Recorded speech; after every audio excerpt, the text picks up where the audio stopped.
Nek pemerintah ra iso ya ada coba ngasih contoh ya protes sing bener gitu loh. Misalnya vaksin gitu. Kita njaluk Mas wingi. Kita vaksin juga nangani. Oh iya, sampai saat ini vaksin masih. Kita njaluk ke Wawali gitu. Ternyata ada vaksin gitu. Ketika pendekatan formalistik kita buntu misalnya gitu, tidak digapai terus direwes gitu ya. Ya wes. Halo Lur. Bincang Jogja. Menarik ya. Saya catat bersama saya. Bang Jo, bukan traffic light. Halo Lur, ketemu lagi di Bang Jo Tugu. Bincang Jogja, kena mbok tiru iso mbok gugu. Masih dengan saya Bang Jo, bukan traffic light. Pandemi ini kira-kira sudah terlalu lama di Jogja ini datang nih kira-kira. Agak bikin repot banyak masyarakat di Jogja.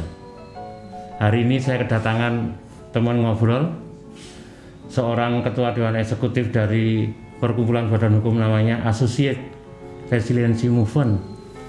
Banyak kerja untuk kebencanaan dan kemudian ketika pandemi ini juga banyak kiprah. Halo Mas Sandi. Halo. Selamat datang di meja ngobrolnya Bang Jo. Iya, siap. Moga-moga sehat. Alhamdulillah. Maaf sami-sami. Ya, kita masih pakai masker ya, kita hormati situasi yang memang masih repot ini ya. Gini Mas, saya kan juga dengar ARM ini kan banyak nangani terkait pandemi. Sakjane ARM tuh gimana sih Mas tuh sejarah terbentuknya? Udah lama apa belum? Nanti cerita sedikit ya. Oke. Yes. ARM ya? Ya. ARM itu tadi perkumpulan berbadan hukum. Jadi kita awalnya itu ketemu teman-teman merasa tidak puas pada waktu pengelolaan bencana di Kelut.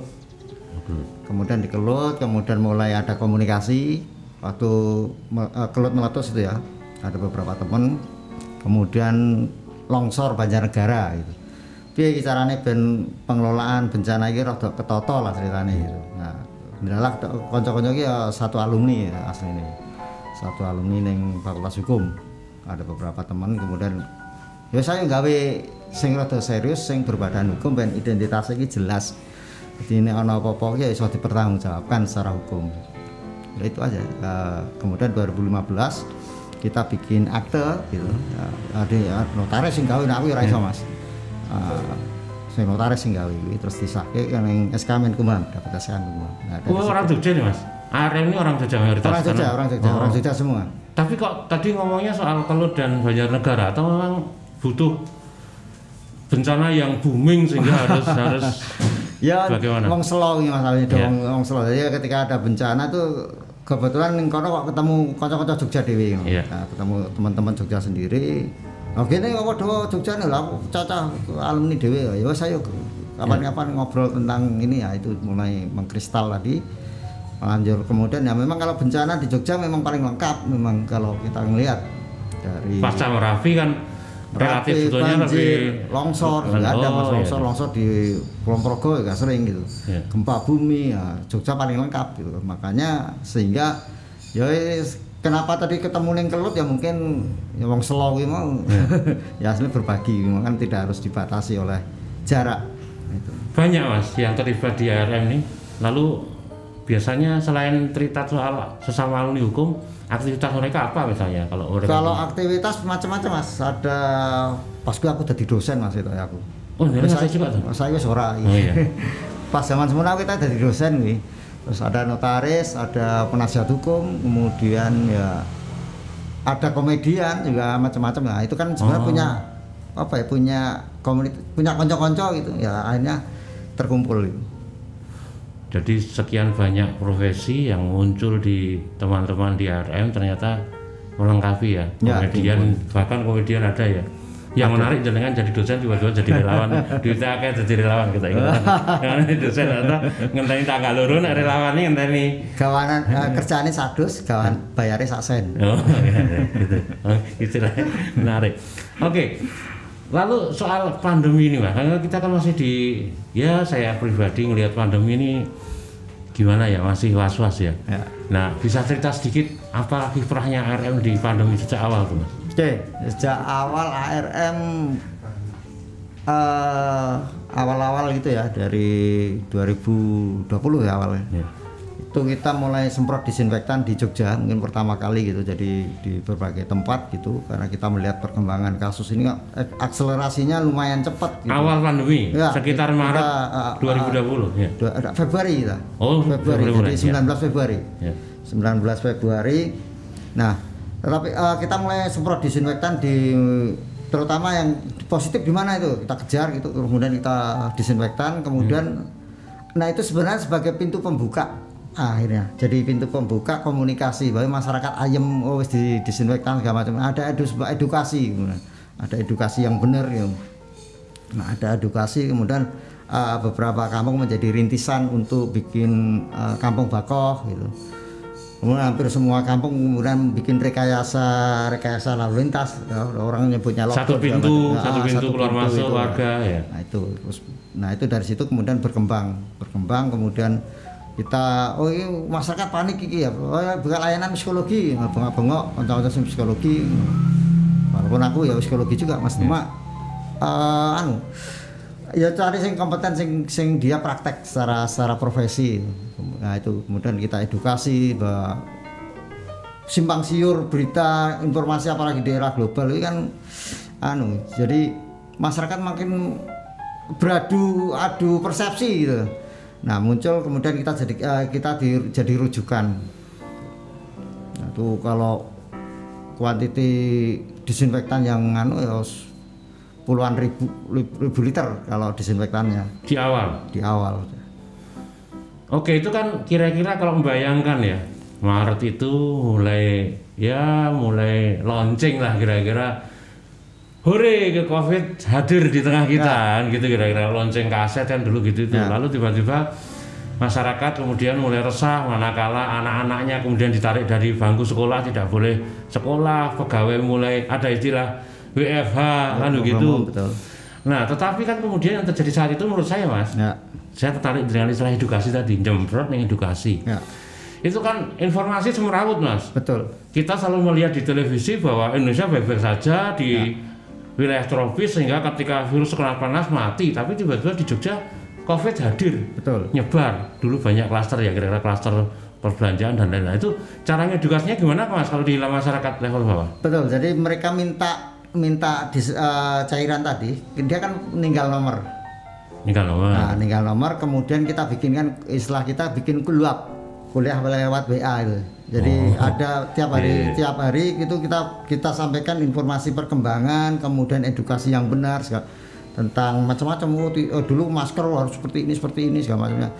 Kemudian kalau cairan disinfektan yang benar bagaimana segala macamnya itu kan campur aduk informasi itu. Kemudian ketika penanganan harus seperti apa, ketika ada keluarganya yang positif harus seperti apa. Nah itu berkembang sih. Data selalu kita update. Rilis. Itu yang menjadi tebakan saya, itu yang menjadi cikal bakal kampung bakoh itu Mas? Iya betul. Nah, jadi kemudian ada beberapa inisiasi warga Mas, aku caranya secara struktural gitu. Ada beberapa inisiasi warga yang kemudian kita kelola secara dari aspek kesehatan, dari tadi pendidikan gitu, mereka bikin. Nah kita punya jejaring tadi kayak ke P3S misalnya, ada guru-guru pengajar paguyuban pengajar pinggir sungai gitu. Nah itu kita adopsi, sebenarnya konsep itu kita adopsi, mereka bikin kayak bikin kurikulum, jadi aspek ekonominya bagaimana gitu. Kayak di Suryo Dinengratan salah satunya itu kan kemudian bikin shelter, kalau ada orang dari keluarganya yang datang harus gimana kan dulu, ditampung di wismanya misalnya. Nah itu muncul. Bulan berapa itu Mas? Saya menarik karena dengan cerita shelter ini kan cerita itu udah awal-awal. Mulai setelah Maret ya, yang pasti setelah Maret, karena sekitar April Juni. Ide shelter untuk karantina kah atau? Ya jadi kalau ada kan dulu kalau ada orang datang itu, keluarganya datang itu kan harus ada yang ditolak kan dulu. Ada yang ditolak karena orang dari luar daerah nggak jelas, karena pada waktu itu tes belum masif ya, tes sendiri masih kalang kabut itu mau pakai apa gitu. Nah itu ya kita tampung di wisma yang dilokalisir di wisma yang kosong memang sebenarnya. Itu yang jenengan cerita soal Suryo Dinengratan itu. Ada tempatnya. Lalu masyarakat kemudian menerima. Karena itu kan hal baru nih. Betul. Belum banyak daerah yang kemudian meniru. Betul. Nah, dari konsep-konsep itu kemudian kita coba tawarkan ke berbagai tempat gitu, termasuk pada waktu itu kita sowan Wawali gitu, kita tawarkan konsep kampung bakoh. Jadi berapa titik dulu jenengan tawarkan manakala ketemu dengan eksekutif itu dulu? Kita sampai saat ini punya 3 dampingan ya di Suradiningrat, kemudian di Imogiri itu hampir 1 kecamatan malah. Kemudian di Bendungan Kulon Progo. Oke. Jadi kemudian muncul Kulon Progo ya Mas ya? Kulon Progo ya. Oke. Muncul lokal hero di sana banyak. Lokal hero itu Mas? Ya lokal hero, jadi inisiatif warga yang jadi patron. Mau kelami Superman itu kayak sama bur berubah. Oke.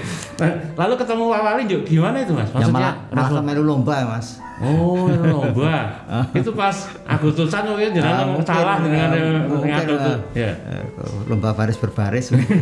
Ya, tapi kira-kira gagasan itu kemudian disampaikan ke beliau. Kita sampaikan gagasan itu ya, masalah mau dipakai atau enggak ya monggo, kita sebagai warga negara pengen memberikan best practice yang bisa diadopsi, karena saya yakin eksekutif sendiri juga gagap gitu dalam hal penanganan COVID-19 ini pada waktu itu ya. Gagasan itu kemudian maksudnya begini, kadangkala kalau ada inisiatif dari warga komunitas kemudian menghadap neng pucuk pimpinan eksekutif, biasanya kan kalau direspon dengan tanda kutip prosedur formal gitu, kemudian dihadirkan pula OPD yang memang terkait dengan gagasan itu misalnya, karena pastinya Anda ngadep wakil wali kota tiba-tiba cukup dodok lawangan nggak gitu, berarti ada surat kayak gitu. Betul, ada surat. Nah, itu ketemu nggak Mas dengan OPD teknis? Nah, gagasan Anda kan langsung teknis misalnya. Ketemu beberapa ketemu, tapi ya responnya tadi belum. Ya mungkin belum tahu bahwa ini serius sebenarnya. Pandemi ini serius gitu. Karena masih di awal tuh ya. Belum banyak orang yang karena musir kita Mas ya kita tenanan pora tuh. Dan kayaknya di jenengan bicara dengan waktu-waktu itu kayaknya angka kematian belum terlalu tinggi ya? Betul, angka kematian belum tinggi, dan orang yang terkonfirmasi positif mungkin belum ada 50. Iya. Belum nyampe 50. Per hari ya. Per hari itu paling banyak itu 7, 8, 9 ya, bisa ditandai sih dari permintaan akte kematian di Dukcapil mungkin itu belum kira-kira kan gitu. Kita ngelihatnya kan akselerasi wong saka Cina kok tekan gini kok cepet banget. Nah, itu berarti kita kita ngelihatnya kan itu.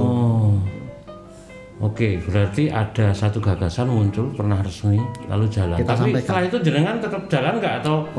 Ya kita jalan, masalah mau diadopsi pemerintah atau enggak ya semoga, yang penting kita sing setuju dengan konsep kita ya, mari kita jalan bareng bagaimana memiliki ketahanan wilayah gitu. Iya. Ceritane maju terus pantang mundur. Maju perut pantang mundur.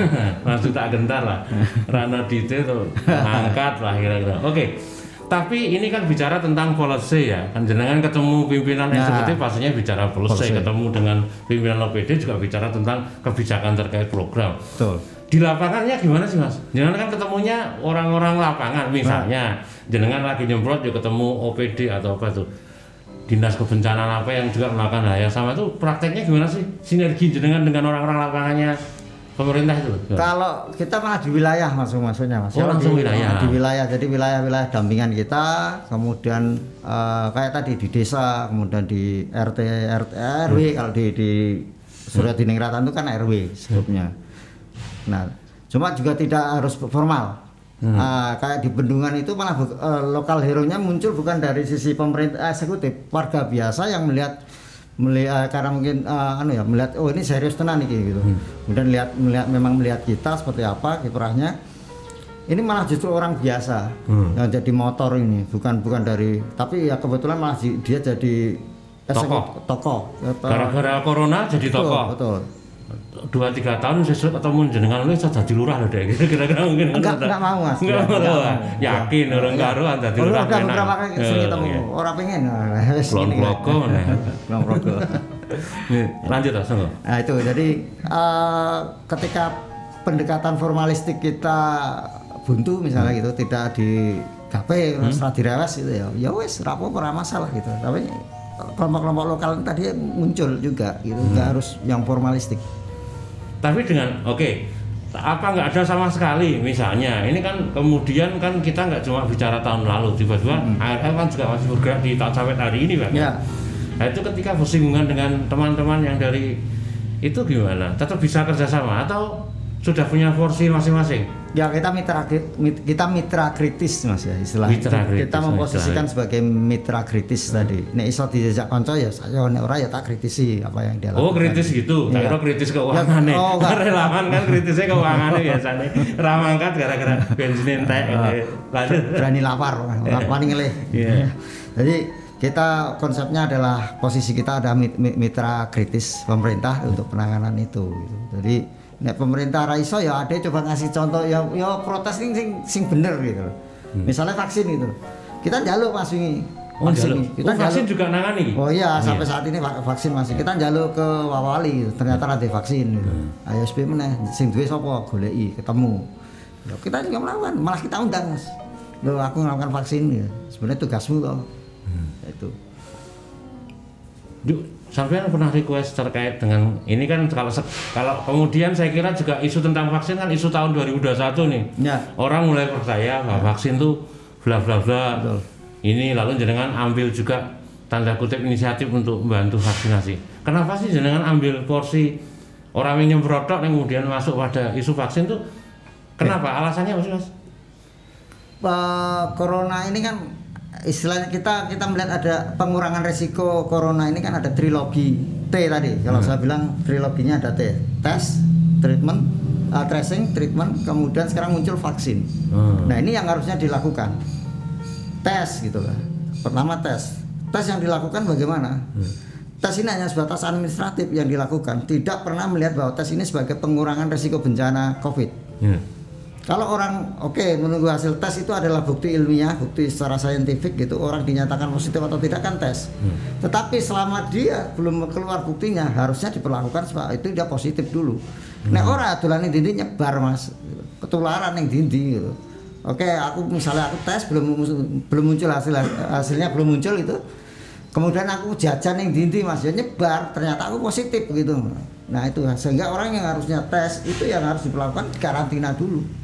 Tapi tesnya kan bawa dampak yang panjang juga Mas. Betul, artinya kalau dari sisi pemerintah kebijakannya muncul, alat tes kurang cepat hasilnya, berarti caranya biar cepet tambah alat.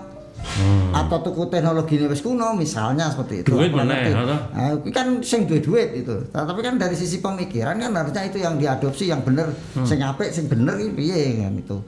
Kemudian tracing ya selama ini misal kontak erat kita pernah beberapa kali kontak erat itu. Mas yang dianggarkan cuma alat tesnya cuma sekian ya. Padahal dia kontak erat atau apa dites gitu. Ini yang terjadi di lapangan. Nah, kemudian di treatment, di isolasi, di shelter ya.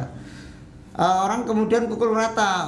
Definisi kita punya definisi orang itu ringan, sedang, berat gitu. Kriterianya seperti apa? Yang sedang banyak yang jengking nih Agustus. Gitu. Maksudnya bablas. Isolasi bablas ya kan ada.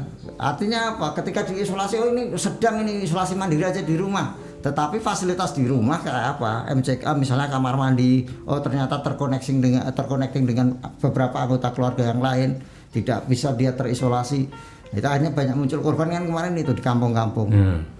Kemudian vaksin. Vaksin ini saya bingung juga Mas vaksin ini. Pendekatannya piye? Mau berbasis kewilayahan atau sporadis? Apakah data rentan? Kalau kita lihat dari laporan pemerintah gitu. Yang muncul yang pertama bagus, yang diprotaskan adalah usia lanjut. Tapi barkui pelayanan publik, ya kan? Kemudian turun-turun yang lain tidak kelompok rentan atau tidak kelompok sasaran. Nah, kemarin kita coba bikin vaksin sama teman-teman itu yang tidak terfasilitasi apa? Rentan itu bagaimana? Definisi rentan itu bagaimana? Rentan itu bisa teknologi.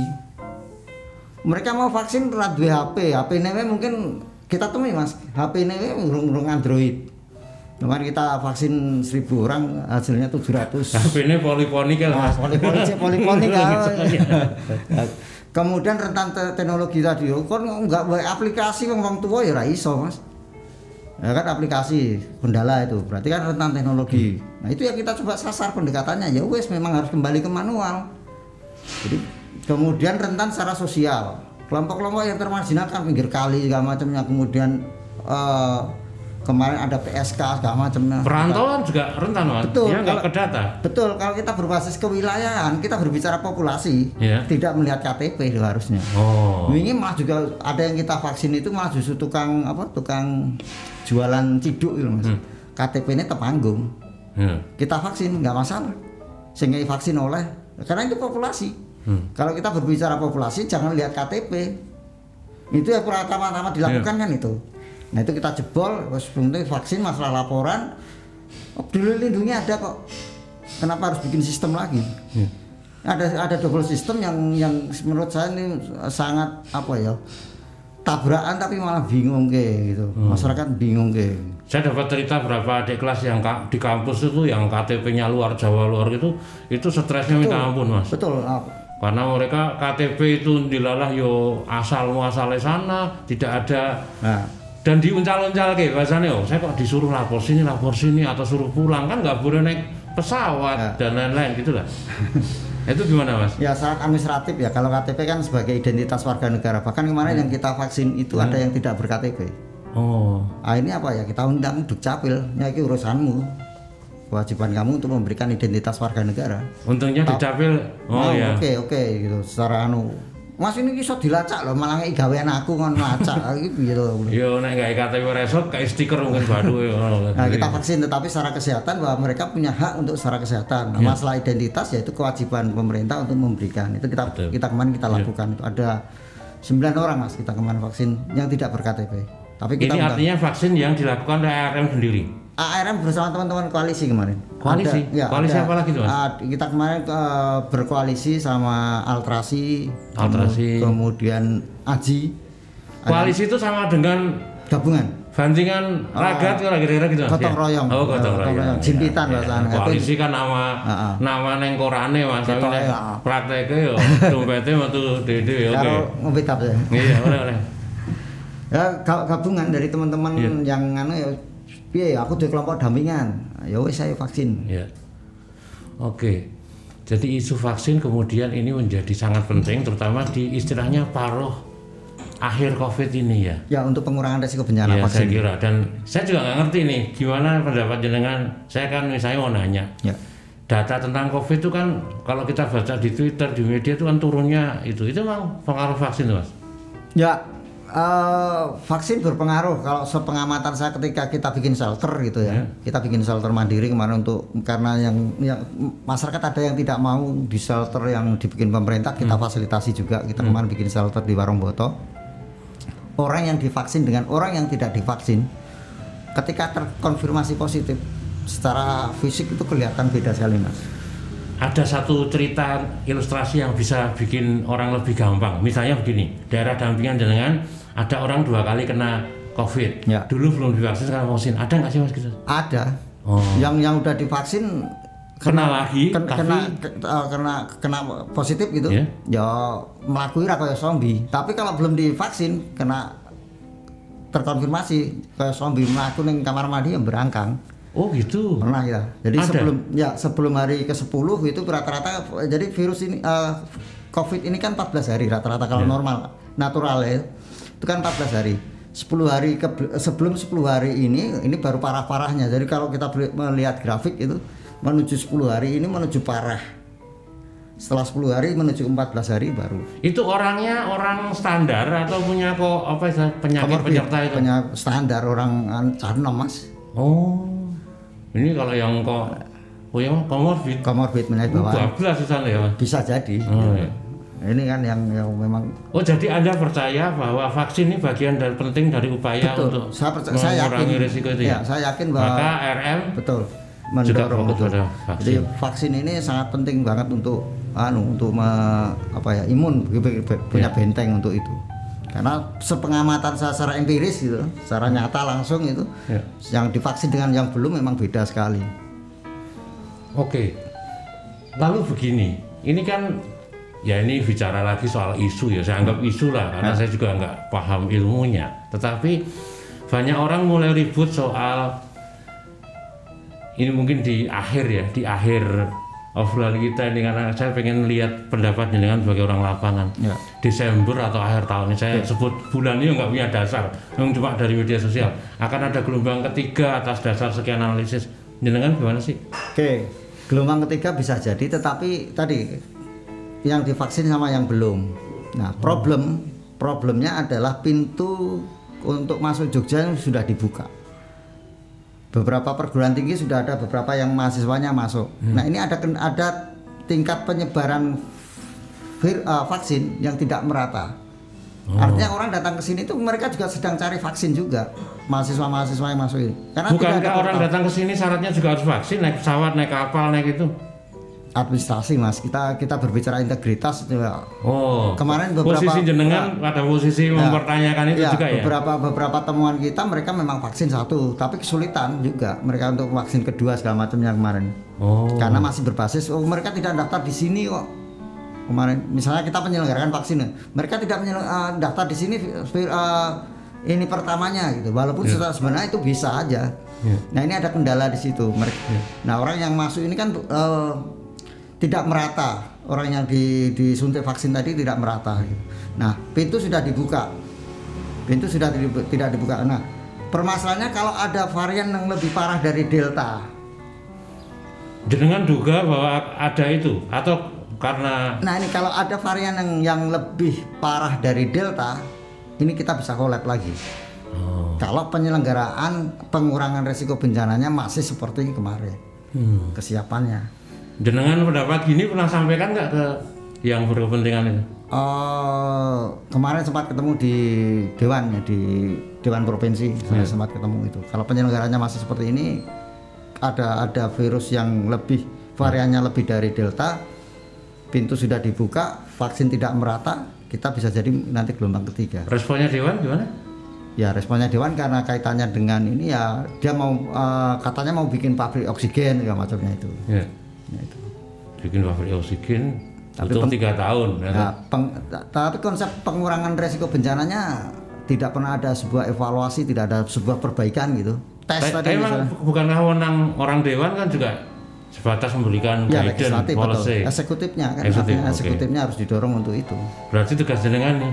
Wah. Kemudian nempel orang Dewan itu, ayo gitu kan. Ya moga-moga masyarakat aja yang harus kita jadi tetap prokes bahwa yang paling efektif itu, apalagi kantor udah mulai buka nih, sekolah mulai buka. Nah, sekolah ini menarik Mas sebenarnya Mas. Jadi beberapa sekolah ini kan bikin surat kesanggupan untuk anaknya sekolah atau tidak. Ini kalau saya bilang ini kucing dalam karung.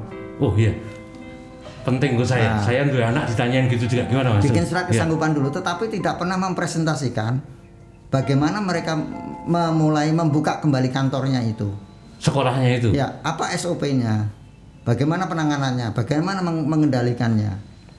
Oke, misalnya ada beberapa pengendalian secara teknik, kontrolnya atau pengendalian secara teknik. Apakah ventilasi udara bagus, misalnya terbuka? Apakah ada pintu masuk dengan pintu keluar, misalnya berlainan? Apakah ada pembatasan? Ini kan tidak pernah dipresentasikan, tetapi yang muncul adalah surat kesanggupan dulu. Formulir menyatakan bahwa saya orang tua sanggup, bersedia atau membolehkan anak saya sekolah gitu ya. Ya, ada misalnya ada petugas yang misalnya ada Bang Jo, jadi ada pergantian, kamu masuk dulu ini. Nah, alur itu kan tidak dipresentasikan tetapi kesanggupannya dulu. Nah, seharusnya kalau saya bilang ini ada sebuah presentasi dulu, ada sebuah asesmen. Nah, asesmennya kalau saya lihat ya mungkin BPBD mungkin karena yang berkompeten di situ mengeluarkan atau Depkes misalnya. Nah, itu harus ada sebuah itu dulu. Baru kesanggupan orang tua. Ya, Mas, matur nuwun. Ini salah satu hal yang paling juga saya tuh bocah tanyain begitu. Jangan-jangan itu yang berbagi risiko. Saya kan gitu. Saya Indo Mas. Nah, ini sing salahke sekolahane ning ngontrone bene oleh kan harus kesanggupan. Nah, itu kan makanya saya bilang ini kucing dalam karung. Kita suruh pembeli dulu. Kita suruh tanda tangan tetapi tidak pernah melihat isinya bagaimana. Warning jenengan akan saya ingat dan akan menjadi bagian yang semoga dilihat oleh publik, Bang Ju saya kira. Matur nuwun Mas Andi. Nggih, sami-sami. Nanti lain waktu kalau ada keguncangan ini tak ajak ngobrolnya di Bang Ju. Siap. Semua orang memang harus peduli dengan COVID ya. COVID belum selesai. Saya kira cerita Bang Andi ini akan bisa menjadikan guidance untuk kita bagaimana menghadapi hari-hari depan di Jogja terkait COVID. Matur nuwun, jumpa lagi di kesempatan yang lain masih di Bangjo Tugu.